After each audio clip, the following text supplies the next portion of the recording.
There's an evolution happening, and we're not paying attention to it. This is a capital deficient country. And I've said this time and again and again. Our infrastructure upgrade, our own plan, Nigeria's domestic plan, requires us to spend $100 billion every year for 30 years. You look at the first industrial revolution, the second industrial revolution, now we're the third, okay, now we've started the fourth. But one of the key consistent parts of all of this is simply that the time it takes to break through is halved every time. The Asian tigers, it's 30 years. Given where technology is and is going, leadership that's focused and understand where it needs to go gets this done in another 20 years. Now, this is me speaking as a macroeconomist. Every time I look at our data and people tell me, oh, the economy is very volatile. Yeah, I don't dispute that. The GDP numbers are very clear. It's one of the most volatile parameters for the Nigerian economy. But the parameter, the volatility, is imparted by external factors, not domestic factors. We're running on an economy that consumers are under tremendous pressure. Businesses cannot adopt a one-size-fits-all for Nigeria. If your portfolio of customers is skewed in the direction of a particular sector, then you are carrying sector risk in addition to general market risk. Nigeria is not one size. It's a very diverse country. 20% of Nigeria's economy is actually still shrinking, even though we are out of recession. Remember I told you 46 sectors.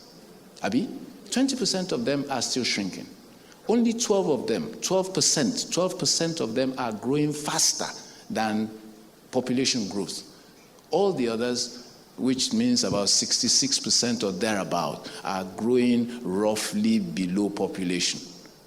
20% shrinking, 66% growing sub 3%, only 12% growing post 3%. Now, these are the trends that you really need to understand. Let me add one more thing. Nigeria's economy, and I suspect like many emerging market economies, is one of those economies that invites you on a regular basis to ask, what if? Even things that appear unlikely, your scenario planning should ask, what if? Imagine, let's go back, 2013, Nigeria's economy was growing 6-7%. If at that time you had asked yourself, what if affordability becomes a problem? By 2016, affordability was a problem. Indeed, I have friends whose businesses asked that question then, launched value brands then, and are reaping the benefits of those value brands today. Essentially, it's about a granular understanding of the marketplaces in which you play.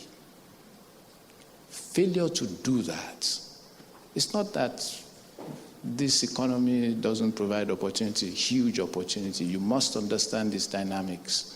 You must understand the dynamics at play in your sectors. The companies you run are behaving as if you don't understand the need to engage with regulators. If you are always going to engage with your regulators on your knees, then you're not going very far. The engagement with regulators, whilst it may not be on an equal footing, cannot continue on the basis of the current cat and mouse games that get to be played. I tell my Nigerian colleagues who run corporates that your cheese won't be moved, it will be taken.